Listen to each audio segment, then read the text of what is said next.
and be with us in a timeless point in some future energy field. So let's start. I'm going to do vowel sounds. I will have first, though, my dear sister friend, Reverend Lynn, bang her gong. Sorry, ring the bell and start this first part off with our opening meditation. Okay, well, let's hope I can tap it instead of bang it. Okay.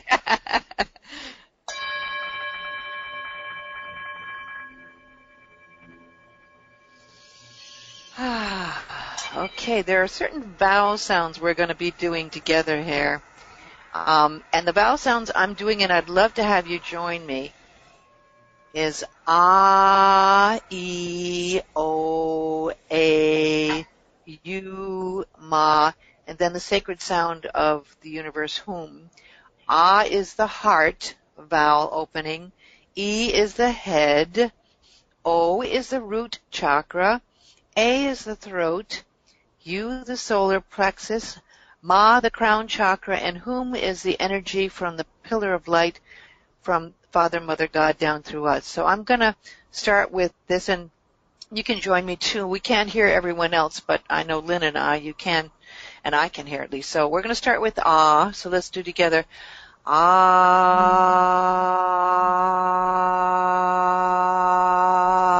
You can hold your hand in your heart. Ah. The head energy, E.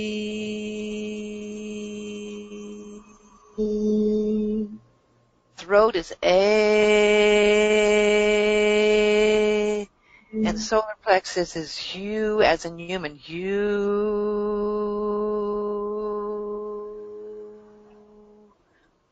And Ma is the crown chakra, Ma. And now we're going to bring that lovely energy of Hum. Let it ring through us from the highest point of all realms through Hum.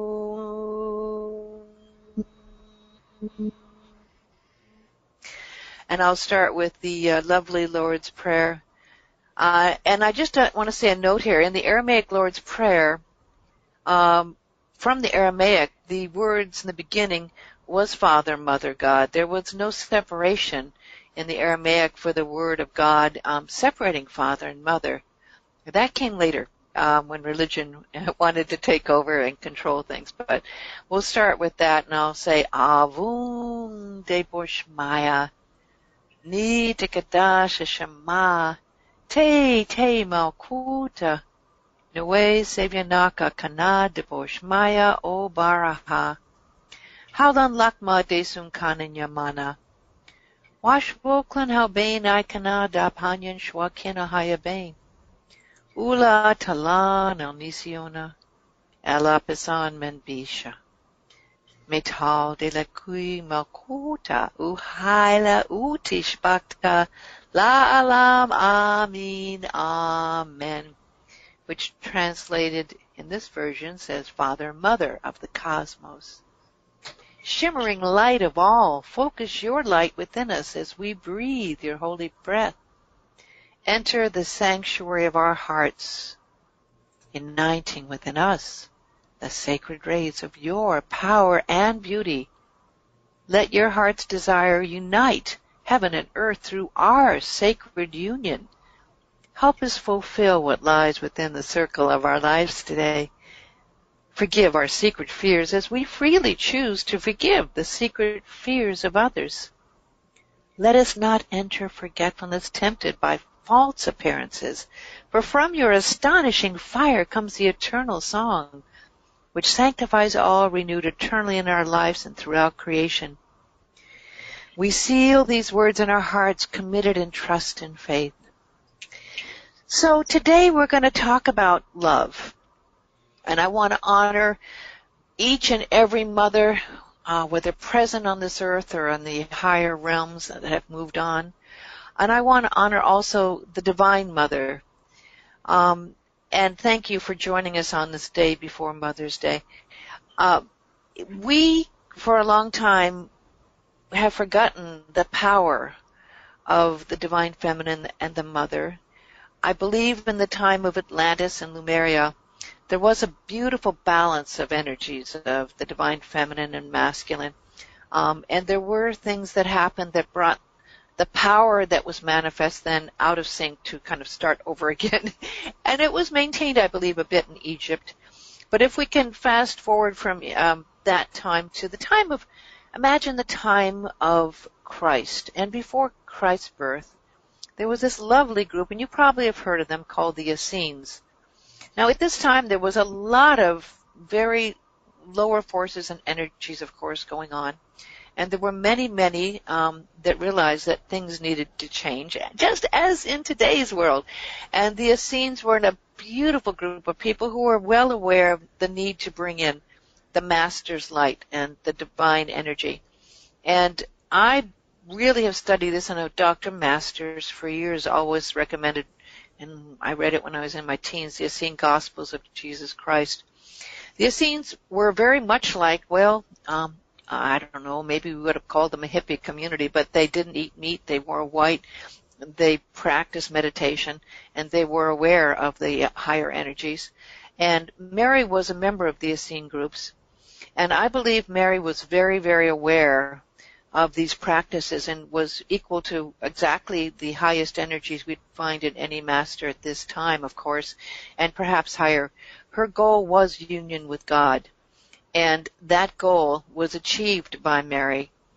And she was able to achieve this divine union with God and bring about, symbolically as well as physically, the Christ consciousness.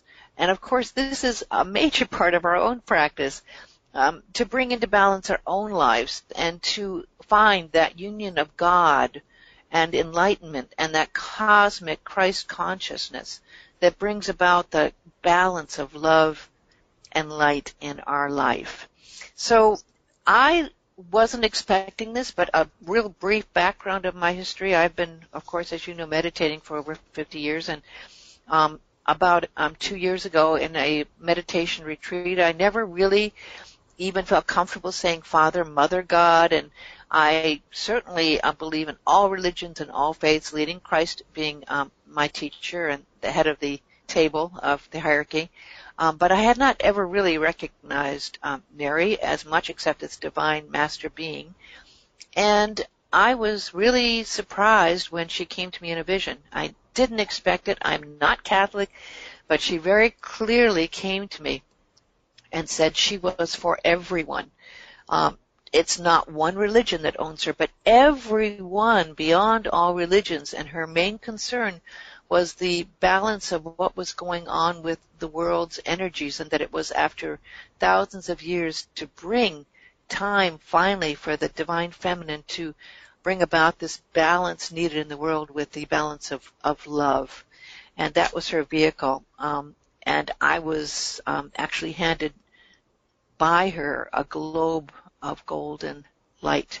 This globe was placed in my hand, and I was given words. I was given a robe of protection to wear, and a crown that she had of stars was illuminated. And that's when I realized how much was needed to bring about this work. There's a lot of women who are still limited in the world. There are many who have suffered abuse and violence, and there's a great concern about that. And we all have to be aware that by bringing about more love, more compassion, more forgiveness, more of the elements that Mother Mary holds, we will help heal the world. That's a brief background there. Now, bring us up to what that means to us today.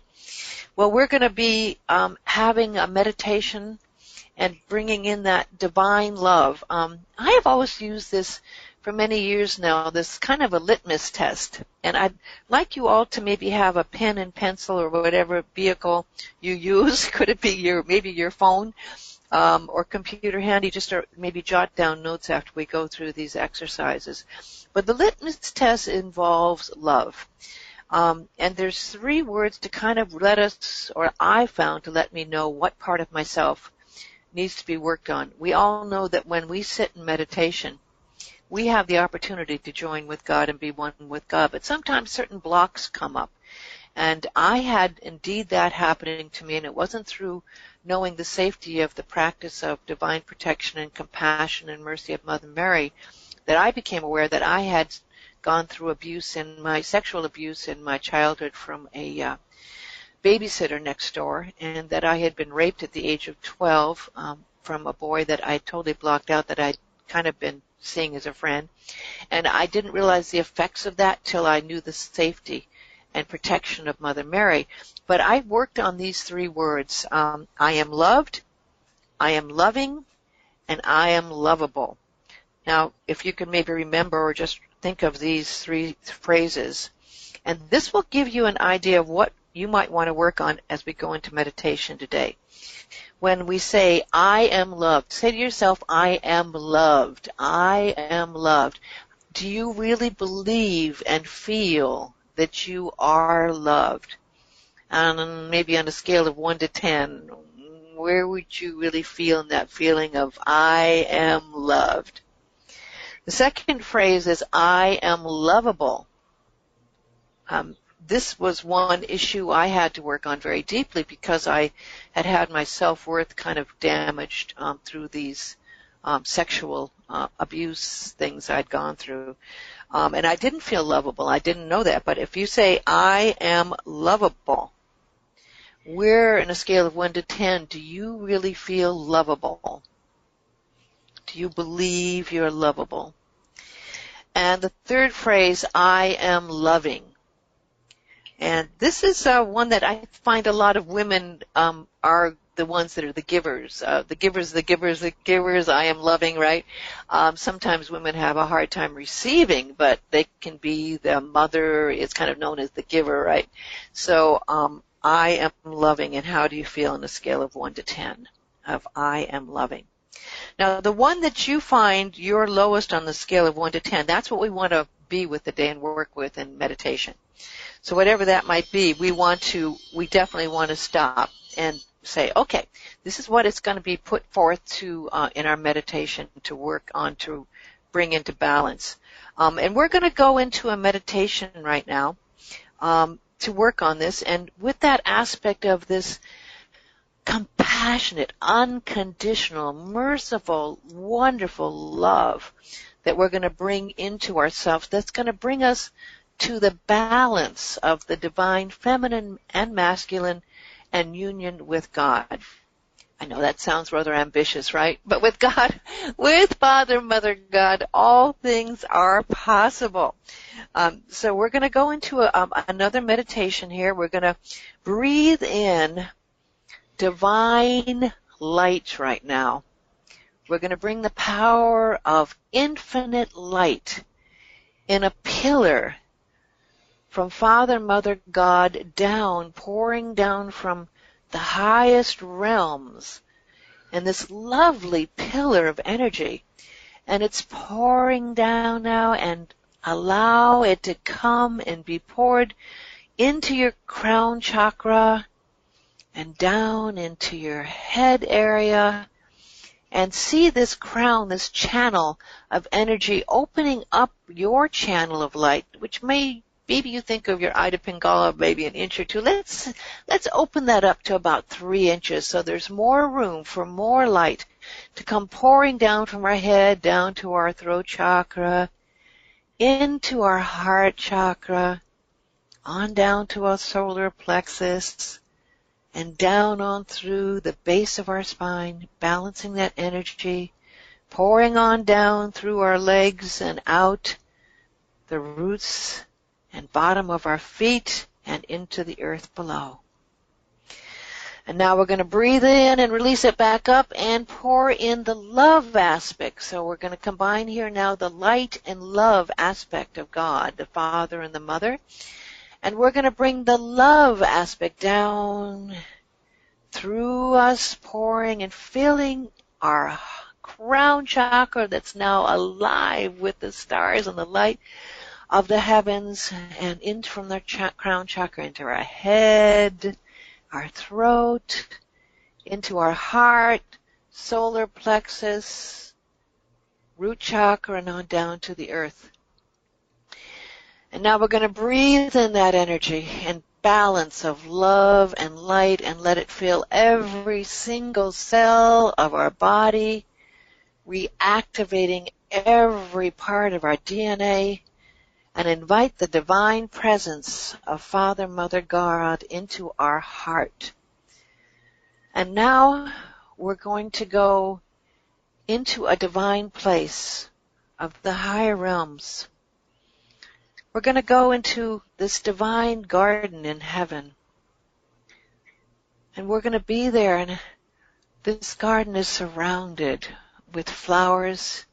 It's protected by pillars of light, surrounding the entire garden where you are totally safe. And in this garden, you sense the divine presence is alive. Go into your heart chakra. Feel the love of this beautiful garden. And now the presence of the Divine Mother comes before you. And she holds in her hand a beautiful golden rose. And that rose is handed to you. You hold that rose and you cherish that rose. And in that rose you have the power to blossom that rose in your heart. So you place that rose energetically in your heart. And whatever it is you wish to work on right now, of being loved, if you're feeling you need more love, let that golden rose blossom and let yourself know you are a beloved child of God. You are the child of all creation. God's love is alive in your heart. Nothing can limit that love. You can release right now any blocks, and if you feel anything that doesn't believe or any block to knowing you are loved, take that block and place it out in front of you into a lovely chalice. And that chalice will hold that and eventually release that block. Now we're going to go back and take that golden rose and again expand it in your heart. And I am lovable is said. If there is anything that keeps you from feeling your own self-worth and knowing you are lovable, dear child of God, beloved one, let that now be released. If there's any fear or hurt or any forgiveness that needs to be done, release it now and put that in that chalice that is there in front of you in this garden of light and love. And the last phrase, I am loving. In your heart, again, that golden rose knows you are loving. If there's anything that keeps you from knowing you are loving, that if you don't feel safe and loving, if you've been hurt, if you've occurred any pain in the past, let those feelings be released now so you can be the most loving self you are in your work and your life. And again, take that, whatever is being released, and place that in the chalice. And now we're going to take this chalice, and it's going to be held by Mother Mary and Father God, and it's going to be lifted.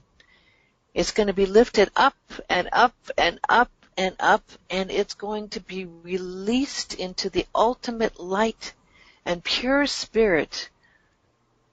It's now released and freed. Amama, amama, uano. The prayer is freed.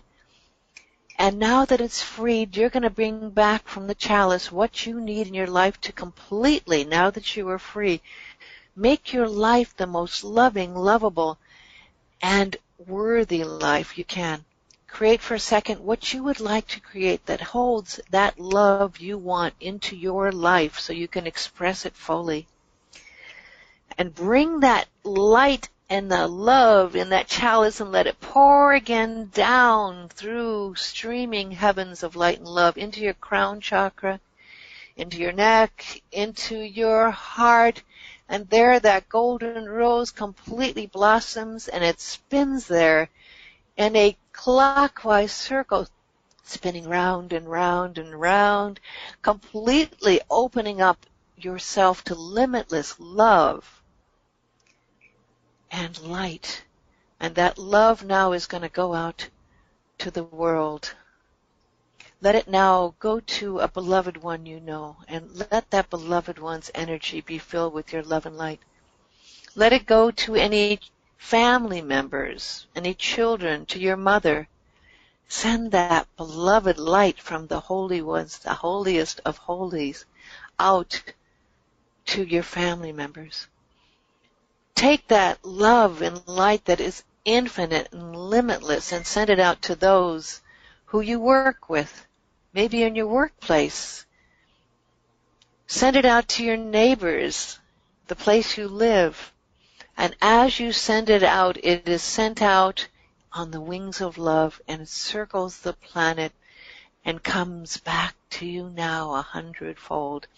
Hold your hands crossed over your heart area and for a moment just feel the blessings of the Holy Mother, Father's love in your entire being. Know that you can call upon this love at any time. Breathe in that love, embody that loving presence, and be that love in your life.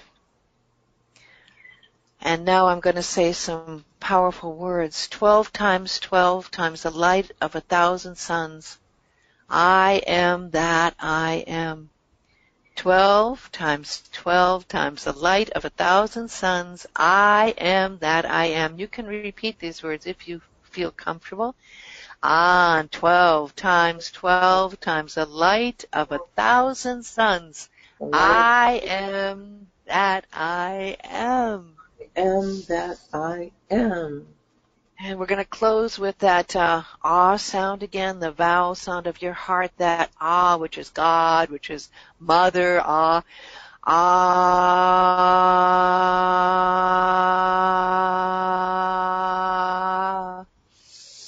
And then for the head chakra, E. For the root chakra, O. For the throat chakra, A. For the solar plexus, U. For the crown chakra, Ma. And for the healing, wonderful stream of energy, the whom of the universe, Who.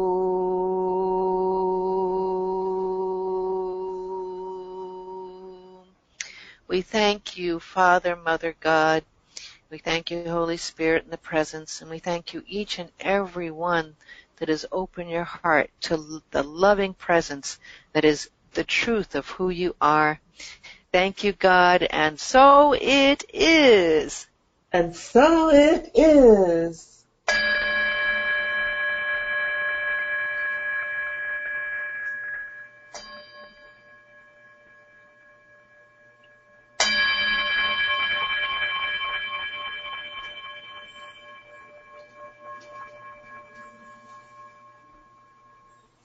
Okay, well, I don't know about you guys, but I got plenty of surges and all kinds of wonderful energy and, some unexpected feelings and clarity coming through, too. That's why I was so silent. I was very much tuned in to this celebration of the Divine Feminine. It brought up for me some, some feelings or thoughts that I didn't realize were maybe deeply buried in my heart based on past experiences of hurt and disappointment and some recent ones. So I'm glad that we chose to do this because it gives us all a chance to address some of those issues. If there was any resonance within you of joy or maybe a little tweaks of leftover residual hurt and disappointment, even anger towards a past event or situation, this is a good chance to start to clear some more of that. We are like onions. We have layers, and most of our experiences pile on in layers as, we have several or multiple events or occurrences that bring us the opportunity to heal, to learn, and grow. So as you deal with one level of an issue, and you feel like you've dealt with it and cleared it, you may find later on something comes up to bring up and reveal another level that needs to be healed and cleared. And that may have happened for some of you today. certainly happened for me. So, Cindy, I thank you so much for sharing that beautiful prayer and meditation and those sounds with us. I'm definitely going to be listening to the replay to go through that again, where I can totally focus and be centered on that energy. And I totally want to also say that, we all are works in process, and that's what we're here for, this great miraculous opportunity of living and learning. And this earth plane is a learning plane, and through meditation, we have that direct connection to God, where we can get that guidance, the deepest guidance that we could ever wish. It's such a great gift, and through meditation, I'm always learning. And I think I talked to Lynn the other day about this. I always write down what comes to me, and I never know in advance. But I was wondering if any of you have anything that did come to you. I think the most valuable part of these gatherings, this is the third one that we've done, or is it the fourth one? Third one, I believe. Fourth one. I think the most valuable part is each getting to know each other and sharing in this safe space what comes, or questions or thoughts. And I think in this one it may be more than questions. It might be comments or things that may come to you. And I would love to have opened the door to that moment of that special, intimate sharing of what really occurs when we go into that safe space of meditation. So with that, if there's even only one word that came to you, or maybe even it's just one thought or one energy that you felt, if we could go into this time of sharing, we'd feel very blessed. Yeah, I have some comments in the chat room, and Marla, I see you had Marla had some technical difficulties too, and so she kind of missed part of the meditation. So Marla, you'll be like me and probably several others that will be listening to the replay and get the whole energy of that wonderful experiencing. So welcome, and I'm glad that you hung in there, because we had some issues get started, but we're all good now. John left us a couple of messages. He said, he says here, for the left-handed people, it's the feminine energy of the left side and the masculine energy on the right side, which is basically what it is for all of us, that balance of energy flowing. And when they flow in harmony, then we feel that sense of peace, connectedness, and groundedness. He also says, excuse me, during the meditation, I realized that I was still angry at the death of a good friend. He came to me and said it was time to let him go. When I said, I am that I am, and vocalized the vowels, I felt a powerful release in my heart. And that's the kind of experience, kind of thing that kind of like with me too, not so much the same kind of, releasing of anger at the death of a friend, but I felt that same power of releasing to some other issues. So, God bless you, John. I'm glad we were able to touch you in such a wonderful way. Marla says, I fly to the angels in the heavenly garden. So she's feeling that spiritual energy too. And she says, beautiful, and thank you. So I have a question here. Excuse me, all of a sudden I got a frog in my throat. Cindy, as we were going through this process and we're talking about healing and releasing past issues and experiences, that kind of connects to the energy of forgiveness too. So as we look at using, say, this meditation or those intonations for forgiveness, thinking about as we go into that, setting our intention, like the question of what do we want to forgive, heal, or release in our lives to make room for what we want to create or manifest in our lives, because our creative and manifestation abilities are directly connected to our emotions.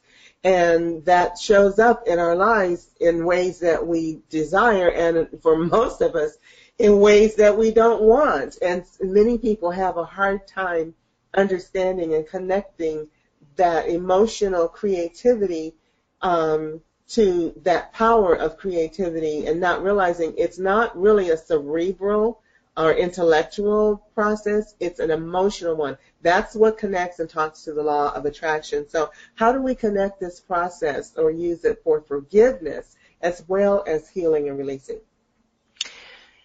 Forgiveness is really a wonderful key. In the book Mystical Mother Mary, I have a whole chapter 8 on forgiveness. There were certain elements that were so key to releasing. And I think forgiveness may be the most important key.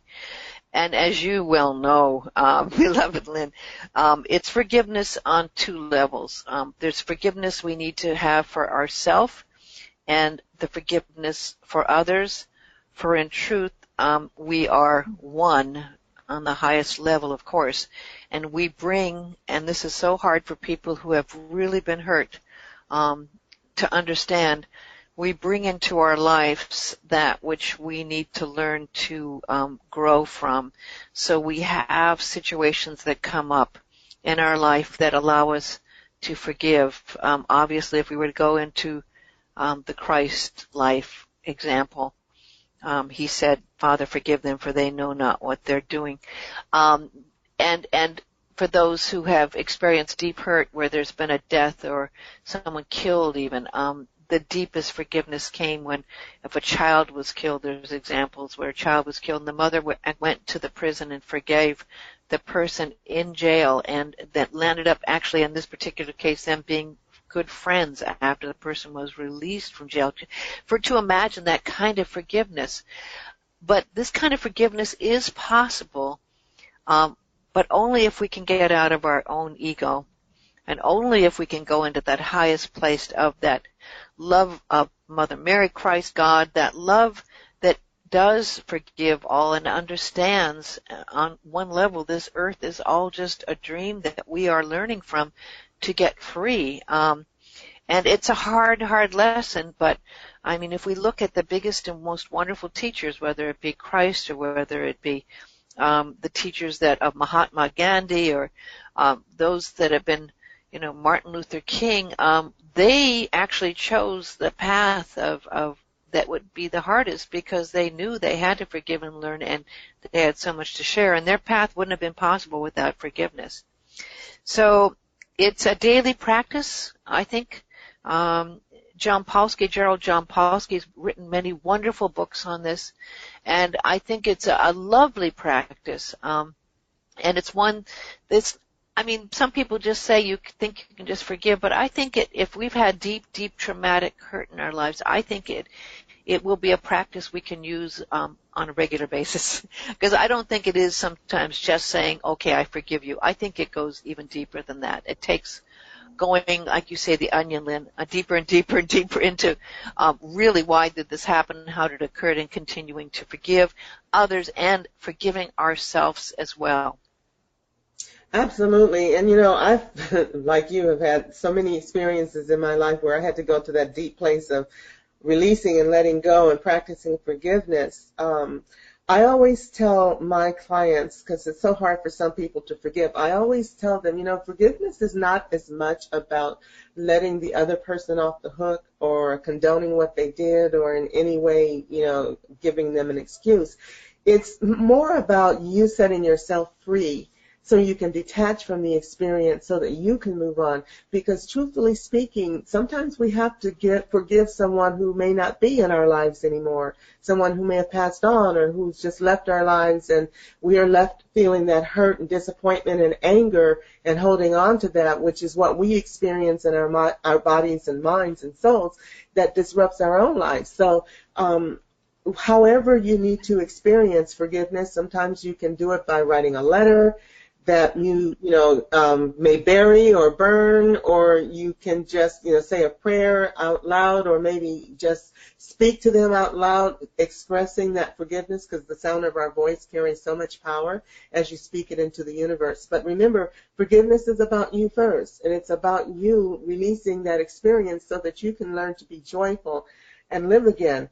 I had to learn some very serious or difficult lessons about forgiveness, and I think that my life, it brought all this stuff into my life so that I could learn to unconditionally forgive, love, and have compassion, even in the face of horrendous, experience. I had to learn to forgive the man who killed my son. I had to learn to forgive the man who killed my sister. I, had some abuse, physical and sexual, in my life as well. I had to learn to forgive through, my last marriage, where my husband became very cruel and hurtful and destroyed us financially because he was angry at me. And then 4 months later, he passed away, and I couldn't have that conversation with him. So, it took 25 years for me to finally get over the death of my son and let him go, and, not be angry at him for some of the things that he did that put him in the situation where he was killed. It's been many, that's why I know there are layers to the onion, because there's so many things where I thought I had dealt with it, forgotten it, released it, and then certain things would come up, and here it was. I'm dealing with those feelings again. So, it takes time, but if you put it in perspective and realize this is more about me than it is anyone else, it might be a little easier to forgive and release. And sometimes when you have been a victim of violence, it's not just about forgiving the person who hurt you. It's about forgiving yourself for being in that situation where you allowed this to happen, because, we are all responsible to any decision or choice we make, and having a relationship with someone who's abusive. Even if there's really no conscious fault or recognition of how did I cause this to happen, it's still letting go of the shame, the anger, the feelings of guilt of why did this happen to me, and now people are not going to think well of me, all of that. And the after effects, because from any traumatic situation, there are ripples. And I have to say this, and it's such a strange thing, but I really, after, 50 years of studying this, I find it's really true for myself, and I'd love to hear from others. But it's through the difficult and hard times, and I know that was why I brought up, what you went through is an example as well. But it's through these difficult and hard challenges in our life that we turn to God the most. It's when we turn to prayer, when we look for answers. And in that safe space of prayer and God and meditation, we can really begin to heal. And it is sometimes, I don't know if we didn't have those difficult, hard situations in our life, I don't know if we would look. My mother started going to Dr. Masters' teachings when I was 14 years old because of the passing of her husband and my father. And these are the things that lead us more to turn to God. I hate to say it, but when we're in our comfort zone, sometimes we don't think we need God. Or sometimes we get distracted. That's absolutely true. You think about when you're happy and everything, you tend to fall down on meditation. You don't do the practices. You're enjoying life and everything's hunky-dory fine. But when a crisis comes, that's when everybody falls on their knees and prays and asks for help. But it's also what makes you grow. Without that adversity and that pain, unfortunately, as human beings, we are programmed somewhere along the line to learn from what makes us uncomfortable, not so much when we are comfortable. I always call it like when you're when you're learning, you're in school, and the lessons are hard. You gotta get through this challenge. But when you are happy and joyful, you're on summer vacation, and it's time to relax and play. But so let's read. Melissa added some lovely let's read some of the comments. I'd love to have interaction here. There's some big ones out here. First, Marla was thanking us for bringing up the issue of forgiveness. She said she was sharing about that with some other people before she came to the webinar, especially since it's Mother's Day, and so many of us have issues with our mothers. Yes. Yeah. This is a great time to celebrate that issue, that energy. She gave us a wonderful affirmation: today and every day I release all past hurts and I forgive and love everyone, and so it is. And then Melissa is expressing that she's learning more about compassion and forgiveness to have it for herself as well as for other people, because by doing that she's learning how to forgive others. She says it's helped her to release a lot of weight off her shoulders from past experiences, and she's gaining a deeper understanding for what and why things have happened. That's also very true. When you open up to forgiveness and releasing, you do start to get clarity about what this means. And the clarity usually comes from a much deeper place of understanding this was here to teach me something about myself and to get me out of that comfort zone that I thought I was so happy in, so that I could become more than I ever could be. And she said now she has more compassion towards herself and amount of love for everyone around her, no matter what circumstances circumstances she may find herself in. Wow, how wonderful. I would love to go back to those three statements. It's always interesting to me because I've done these before with people. I am loved, I am lovable, and I am loving. So there's some other people that are here that haven't joined us in any comments yet, and you don't have to, but I would love to have some response to this of how you feel. Do you feel like which I'd be very interested to see which was the most common. I am loved, and how you felt on a scale of 1 to 10 in case you joined us late. Because I noticed there's a couple more people here now. But when we say I am loved on a scale of 1 to 10, how does it feel? Or when I am loving or I am lovable. So first, I am loved. How do you feel? And anyone want to do any comments on I am loved? Do you feel that you are loved? This is really important. Do we feel that we are loved? Because sometimes we don't even stop to think, do we feel we're loved? And maybe someone's saying and telling us this every day, but maybe we don't feel it, right? Well, Marla says she's a 10 on loved, and Melissa says she's a 9. Marla is saying she's 10 on lovable, and Melissa says she's a 6 on lovable. Sharon shared, she says, my daughter had some issues. Oops, we just jumped up. Let me go back here. She said she had some issues. Her daughter had some issues. And the blessed Father, Mother, God was out her in the room with me to help her heal by listening to you. Oh, so maybe that was something. Wow. Maybe her daughter was listening, to this message. So some powerful stuff there. John is saying, I found that when I am in an uncomfortable situation, it's the opportunity to develop higher skills by bringing myself closer and more intimate with God. I found love a 9, and I feel I am loved. And Tamu says, is there a place to see all the chats? I don't think you guys can, but you know what I can do? Because I can save it if I can remember to do that. I can put it in an attachment and put it in our file section. And I know Sharon had asked for the intonations of the sounds that Cindy made. So let me make a note to do all that, and then we'll put it in a document, post it in the file section in the group so it can be there where you can see it. I think that's the best way to share. I think we need to do some thank yous here too, because it's so lovely to hear like people. John King says he found that I love 9. I feel I am loved. Now, isn't that lovely to feel that you are loved? And I really am curious, John and the others, that this is really a great gift, and we need to give thanks for that feeling that we are loved. I mean, isn't this one of the great gifts to feel that you are loved? And Melissa added also loving number 7, lovable 6. And I get you, Melissa, on that. Lovable is really an interesting one, and I mentioned earlier that lovable has been one I have to work on. If anyone's ever gone through any issues, and this is a strange fact, many people do not know, 1 in 4 people have experienced domestic violence, and 1 in 5 have been raped, but it's sometimes often blocked, as it was in my case.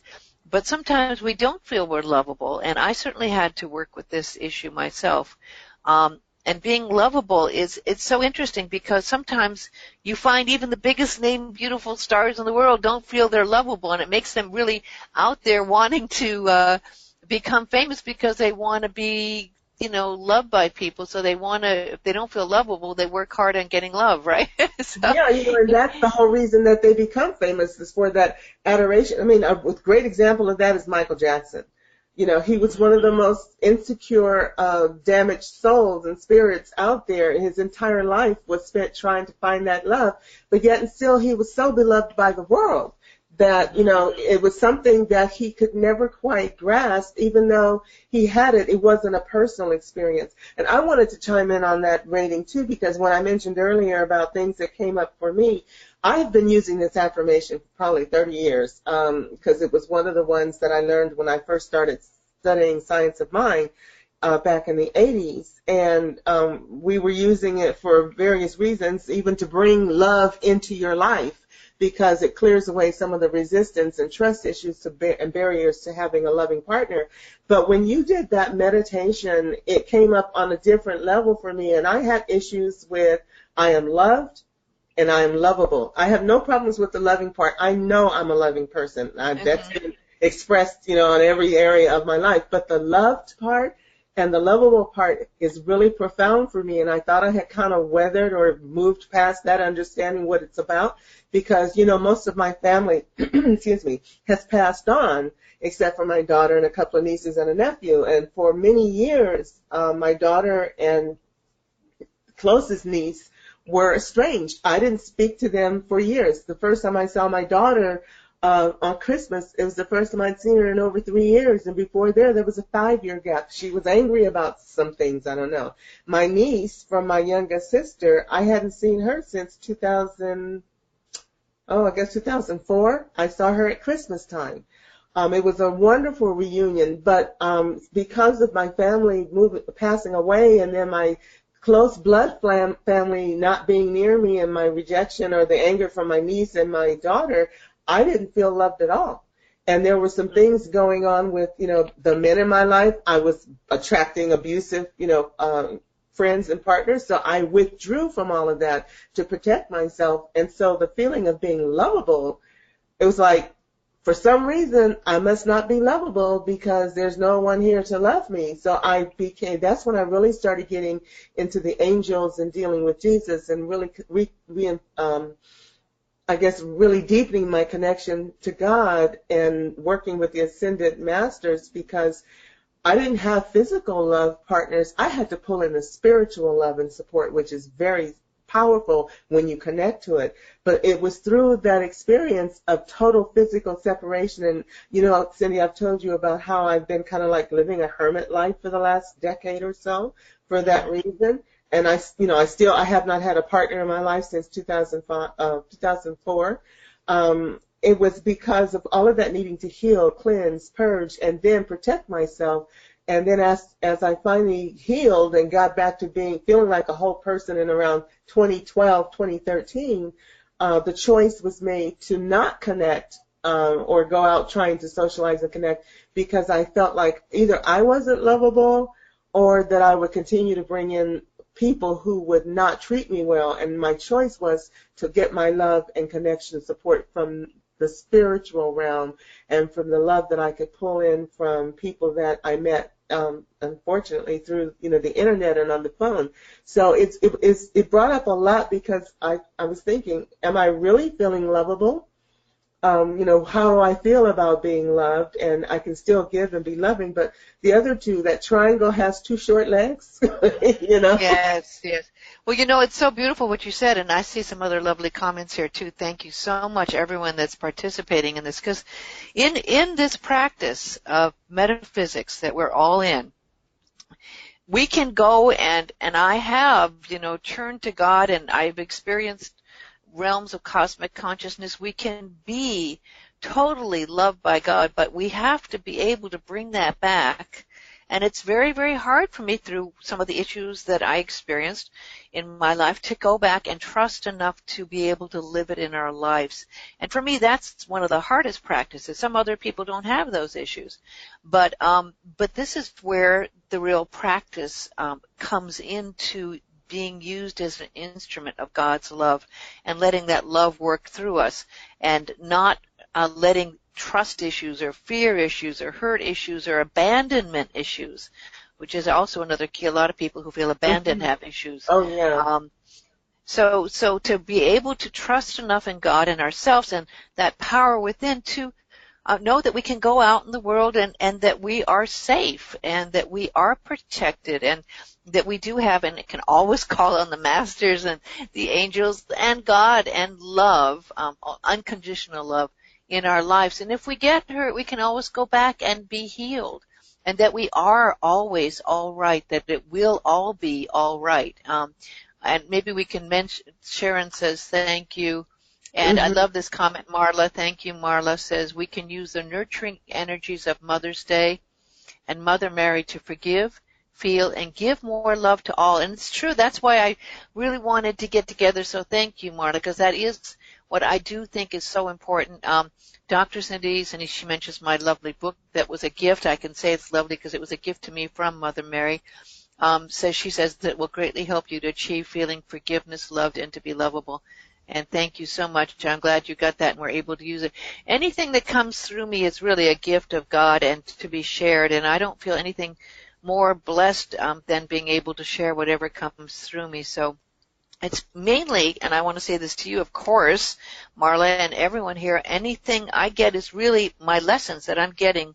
God's my life coach, and through being able to have that direct connection to God, we can get our help and support, but then it's also so blessed to be able, with the help of Lynn and the others here, to share what we're going through. And that, I think, Lynn, was one of the great gifts of you saying, let's do a support group and an interconnectivity through this wonderful webinar series. Well, we have Melissa to thank for that, because several over the years, several people have mentioned, wanting to discuss certain things, and we did our best in the group. But when Melissa mentioned this time she really would like to get together with everybody, and then so many chimed in, when the time is right, divine timing is everything, and when the time is right, the teacher will appear, the seed will grow, and once it was put out there, it has just taken on a life of its own. And, I just agreed to be the channel. Cindy and I have agreed to be the channel through this blessing that God has intended for us to share with each other, where these messages can come together and benefit us all. And, it's going to continue as long as it's the divine will of God to do that. I'm very, very grateful to be able to be in this position of sharing and leading this group, along with Cindy, and being able to help as much as I can, because, that's how I give my love. I want to mention one thing. I don't want anyone to feel that because I still kind of have some issues with feeling loved or lovable, that I'm in any way lonely or sad or unhappy. I'm not. My life is full of joy, and I feel very grounded and thankful for the blessings that I have. It has taught me to simplify my life, to feel more secure and comfortable with myself, to love myself enough to make choices, to set limits and boundaries so that I don't allow all of that dysfunctionality in my life. So it has not been a negative. It's definitely strengthened me and put me in a position where I'm perfectly okay with my lifestyle. I'm open to a loving relationship. I'm not trying to resist it, but I have a certain standard or desire for a certain kind of partner, which I just haven't encountered yet. And when the time is right, that'll show up too. So I'm okay with however long it takes. I see Doris has made some comments, and they're very powerful comments. Maybe we need to have some group energy on this one. Yes. She says she was able, after many years of doing work on herself, to say I'm loved and I'm loving, and I still have to get deeper, but thank you for this message on this weekend. I lost my mother to traumatic death. She said her father killed her mother when she was 4. So, that takes a lot, because not only does that take away your parents and instill the sense of abandonment in a young child who doesn't understand, and that carries on for years until you can mature and grow and do things to help clear that energy, but it can also instill fear and dysfunctionality in your own relationships. So God bless you, Doris. I mean, Yes. I see so much going on with children who deal with abandonment issues. Some deal with it and make positive experiences in their lives, and so many others don't. So God bless you for staying strong. I'm getting this power coming in from actually Mother Mary right now for Doris. Okay. I'm really getting, I feel her presence come and kind of tingles when she comes, and sometimes a little breeze and wind. But Mother Mary is coming to you, Doris, now. Maybe we can all join in this. She is enfolding you with her love. She is surrounding you and putting that protective, wonderful robe of compassion and mercy and love around you to heal you and know that you are safe and you are loved and you are a divine child of God, and that you can really turn inward and be totally, totally safe in your love, and that you can be healed. We're sending you our love from the deepest depths of our hearts and souls right now, letting that lovely healing energy completely surround you and actually reverberate, regenerate, and renew you to the divine, complete healing that is on the highest levels. Gosh, even your mother is sending you this amazing power of love, Doris. I can't even begin to describe it. It's very touching. She's sending you this love, and she's with you. That's all I can say. And if you turn to her, and I know you will on Mother's Day, you will continue to feel her love present and guiding you and protecting you in your life. Yeah, I'm feeling a lot of angel wing energy too. Michael is there for protection and strength, and to let you know he's always been there for you, protecting you even as a young child, even though you may not have been aware of it. And Archangel Chamuel, her pink presence is showing up, and so is Raphael with the golden light. But you have guardian angels around you, and we all have at least one, but most of us have multiples. They've always been there, especially as you being a young child, whenever you had an experience or situation where you needed that comfort and consoling and that assurance. They were always there and keeping you, and perhaps that's why you moved into this spiritual path. They knew you were this loving, special child, and that you had gifts to bring. So they've guided you on this path to where you are now. And right now you can just open up and say thank you. And of course, Jesus is always there with the little ones. And on Mother's Day tomorrow, and of course the energy is there today, but take some time and send love. If your mother's not on this earth plane, send her love. I do believe that on special days and occasions such as birthdays and days like Mother's Day and Christmas and even special holidays, there is that connection kind of opened up, and you're able to again amplify and send that love to your mother, and be open and see, perhaps have that pen and paper, or just be open to any messages that might come through for you on Mother's Day. And if your mother's alive, this is your opportunity if there's anything you need to do to connect and forgive or whatever, this is your opportunity to realize and see through the stories here, such as Doris's and others, that it's always good, if it's possible and there are any issues while your mother's alive, to deal with them and express that unconditional love. It's a great gift to be able to do while your mother's still in body. Yeah, and it's funny, I'm going to mention too, pay attention to the dreams you're having, especially of family members, mothers, sisters, whatever, during this week, because with the Divine Feminine, it's Mother's Day, and we're celebrating the energy of mothers, but I also kind of feel that's also celebrating the energy of sisterhood, because it's about the feminine. Because, just sitting here thinking while you were talking, I've had dreams of this past week where my family has shown up, my sisters, my mother, and I don't dream about them often, but sometimes they do show up. And this week, all three of them have been, two of us and my mother have shown up in dreams this week. And I was kind of wondering, well, why are you guys here? What do you want? What's this all about? But it kind of just came to me as like, we're here celebrating Mother's Day, And so it's like, okay, fine. I'm glad to have you here. They were peaceful dreams. It wasn't any drama. Though, because sometimes in our family, when my older sister was here, she had some emotional problems, and there could be a lot of drama on holidays. But this time it wasn't drama-filled. It was just, they're here, and it's like, okay.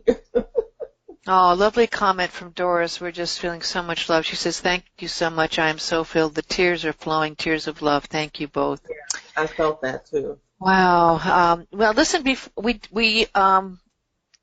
I think we haven't heard back. Alberta Armand Trading was with us, and I don't know if there's anyone else that, before we close this out, if there's anyone else we'd love to, I'm getting a sense there's someone else that hasn't commented that might have something to say. I know sometimes I'm like that. I'll be in a group and I'll be listening. I won't say anything, but we'd love to, if there's something that you do want to express, or anything anyone wants to, of any comments or questions. Joe Rivas, yay, thank you. Hi, Joe. See, I didn't even know you were there, Joe, but thank you for saying, thanks for sharing. And Alicia, too. She's there and she's silent. But hi, Alicia and Tamu. We didn't get to say hi to you all before because we started the seminar, but thank you all for being present, and please listen to the replay, because I know a number of you came in late, because it really was beautiful and powerful from the start. Oh, Melissa's got a big comment. She says she's just now beginning to understand the idea of duality of the feminine and masculine energy of God. How do we embrace both of these energies when we think and speak of God? I was raised Catholic. Okay, that's step one, and taught to pray to Mary, to pray to God for us, but not to believe in the highest feminine power. Wow, that's a webinar by itself.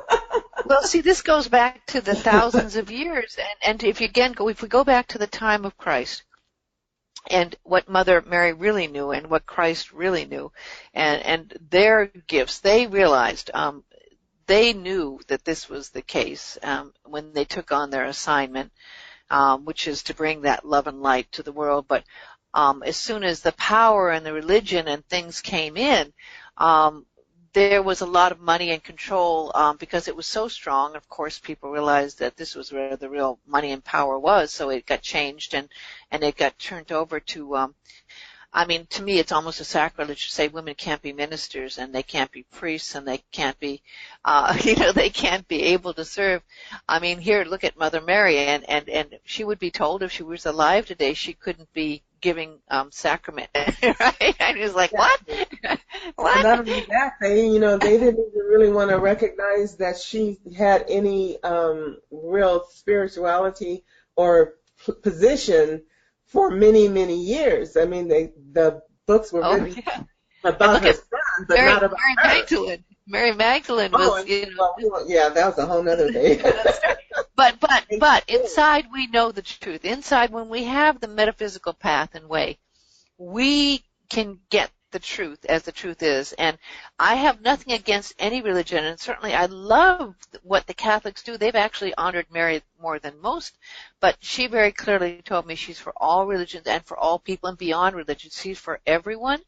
So when we want to honor her, as I was told to by her, she also got to a point, if you read my book, and I'll be glad to bring it, Melissa, when I see you, but if you read the book, at the end of this journey I did of writing down Mary's messages, she said, now what part of my gift is delivery. I delivered Christ. I'm now delivering you to Christ.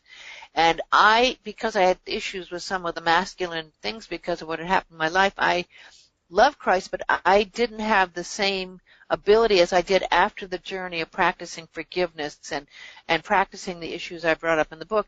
I was then finally able, just as she delivered Christ, I was being able to be delivered to Christ with that love, and it brought about more trust where I could do that. But it's inside ourselves, and it's when we realize that we need that balance for men and women, the balance of the masculine and feminine, Father, Mother, God, without feeling embarrassed to say Father, Mother, God, or he and she, that there is that, and that was recognized by Christ and Mary, that Father, Mother, God is one. The light and love are one. We are one with that, and as we understand that, there is no prejudice, there's no limitations, there's nothing but a limitless love that combines both, and we'll find that in ourselves. And that also just kind of help you, Melissa, as you grow and learn and how to put things in perspective. Remember, even Dr. Masters teaches us there's only one, the Almighty God Creator, that is Father, Mother, God, the Creator of all there is, the masculine, the feminine, all of that. In reality, that's the truth. There's only one presence.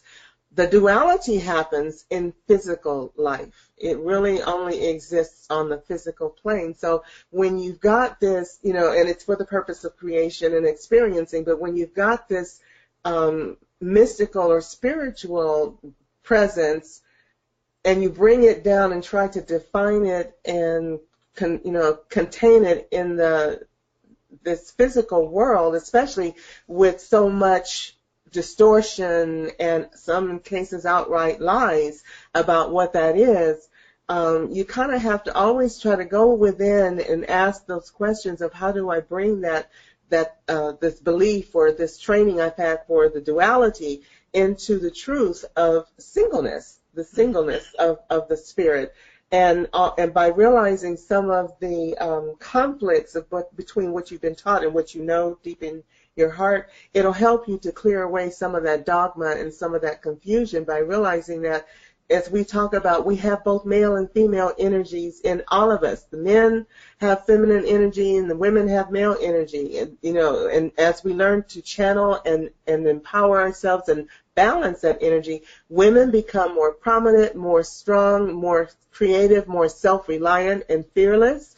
Men become more gentle, less bullying, less dominance, less warrior nature. It comes to a point that we're hoping to achieve on this planet. I don't know that it'll be in our lifetimes, and that's a place of peace and wholeness where we can all live together in a harmonious, creative world where everyone is recognized for who they really are. And that I think it's beautifully said, Lynn, and maybe you can actually take a time to make the elements that you feel, which are the feminine, make the words that you feel that are feminine words, or the love, or the giving, or the receiving, and the loving words are the divine feminine, and then take the words that are the divine masculine words, which might be the will, which might be the focus, which might be words that are we consider divine masculine, and see how they integrate in our lives, so we are able to take those single words we identify as feminine and masculine, or the feeling words, or the creating words, versus the what we think of in our own lives that might really be integrated, because it is, as metaphysicians and true masters of our own life, that we're able to go out and do good and to express kindness and clarity. As we become truly in tune with God, we're able to do so much good in the world. And I feel this through this group and through all the people I see on Facebook in the metaphysical group. I'm thinking of how the wonderful power of awakening that this group has to do good in the world. Absolutely. And it can't happen without the feminine. That balance is necessary not only for us, but for the, protection and survival and thrival of the planet. And all of her life. So as we recognize this divine feminine energy that has returned to the planet finally, and we see the evidence physically now, it took a while for it to finally get to a point where we could see it and start to use it and channel it. We can do everything we can to continue to bring more of that divine feminine light in. We don't want to eradicate the masculine. We need that, and that's part of who we are. We just want the balance to return. And everything that we do, and I kind of think some of the things that are happening in our world is that that ego level experience of the feminine and the masculine kind of fighting each other in a way.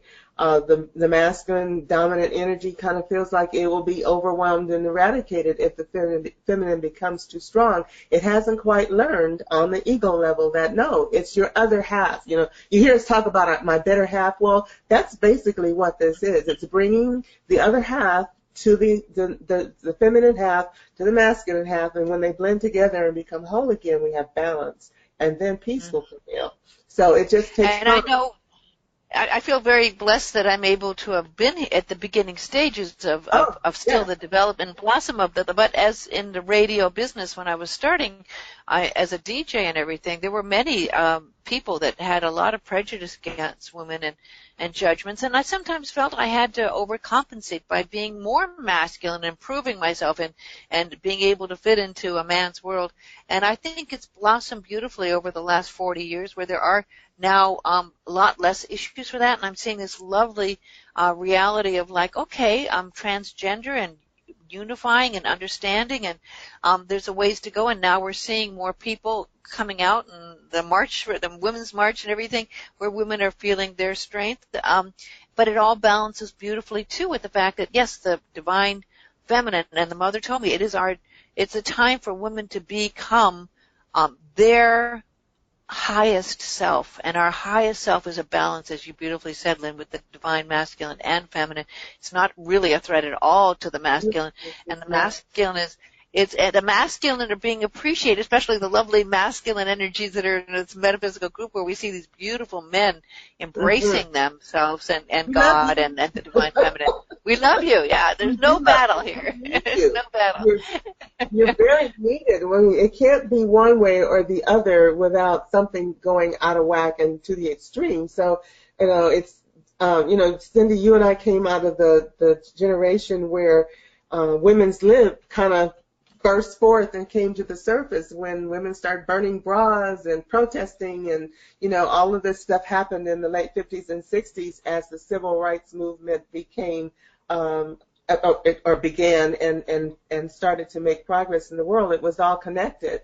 And from that point, I mean, we were blessed, and it didn't seem all that much of a blessing at the time it was happening because it was kind of rough, but we were blessed to be able to see it begin to really thrive and grow and to progress to where it is today, where we're allowing so many other people to grow and be who they are, to reveal themselves, their gender, and even to see women in other countries where we never thought those women would ever have any power, even though they were taking care of children. But, we're uplifting so many people in third world nations where the women are being given the money and the support they need to not only become stronger and more capable, but to take care of their families as well.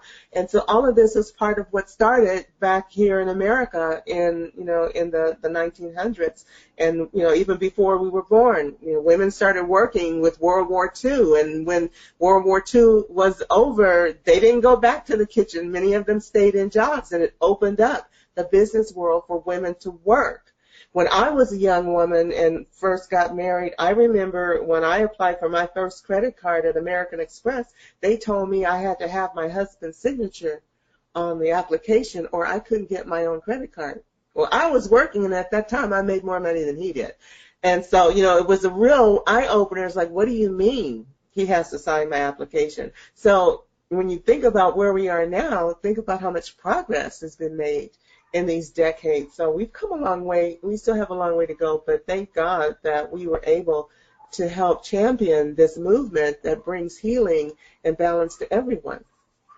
Absolutely. Now, before we close, though, we want to just see if there's any other last questions. It's been beautiful to see how people have emerged and spoken their truth and shared their stories, and how together here we've kind of joined forces.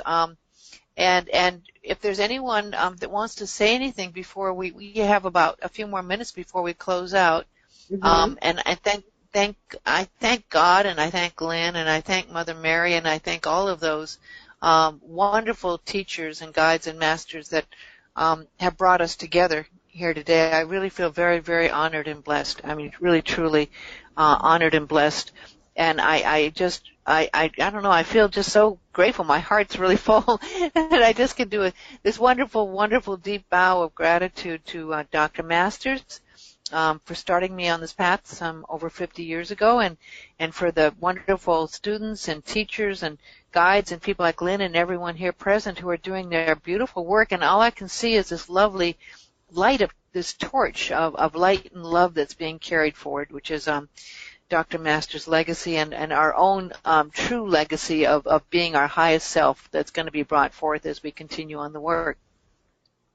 Yes, and I too am very honored and grateful for your presence, for this opportunity to serve you, and to share with you all that we've learned and experienced over the last 40 years as students of Dr. Masters and students of life. It's my absolute honor to be here with you now. And I see Joe says, Happy Mother's Day to all. Happy. Thank you, Joe. Peace, harmony, many blessings to all. And Melissa says, such an amazing session today. I would love to read your book, Cindy. Thank you both. I'll bring it over. And everyone so much for your honesty, vulnerability, wisdom, and love that you have shared with us today. So powerful. It was one of the more powerful sessions, and I'm so glad that we chose to do it. And one quick thing before we go, I do want to make a quick announcement. Next week, we are terrifically blessed and delighted to have Michelle Baer with us. She's the CEO of the university. So all of you here, please re-register or register for next week's webinar.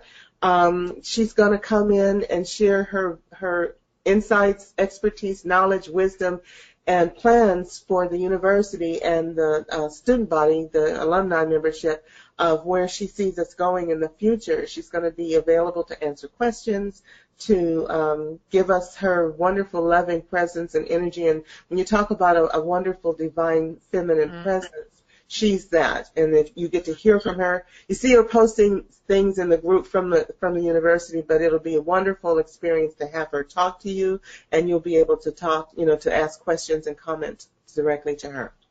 So that's the 20th. I'm totally looking forward to that. This one of the key words you always hear Michelle use is gentle.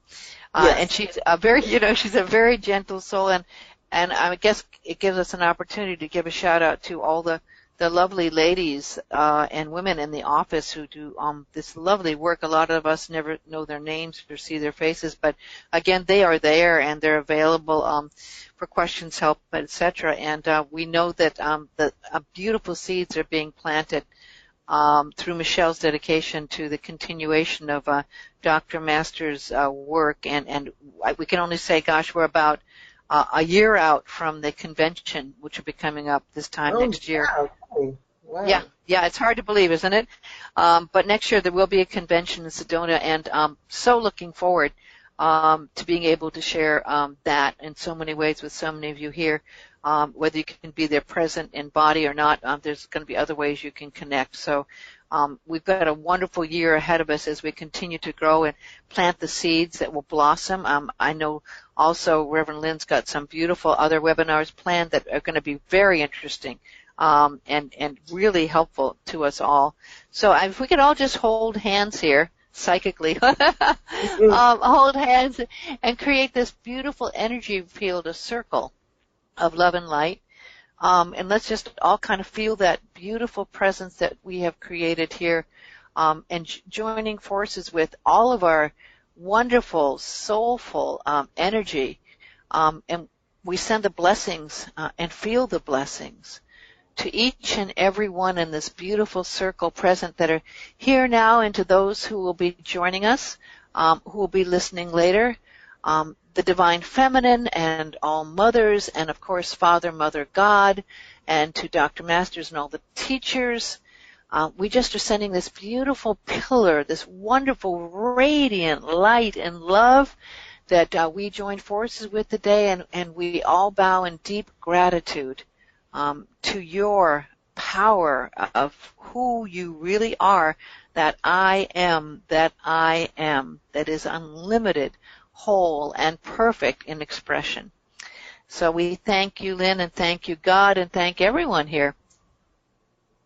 Thank you. I'm so glad to be able to be here with you today, and I would love to hear your comments. Post them in the group. I'm going to make a little quick post for you to, make comments on so everyone can see it. And thank you so much for your support. It means the world to me and Cindy. And I'm just excited about the potential. We do have some exciting things coming up, and we'll let you know what they are as we get them firmed up. But just, keep hanging in there with us, and we'll continue to share our best. So God bless you all. Happy Mother's Day to everyone out there who is a mom. Happy Mother's Day to you fellas who have moms, and I hope you have one that you can go give a hug to. If not, send a spiritual hug. She will feel it. And we're all just blessed to be, representatives of the divine feminine presence on earth.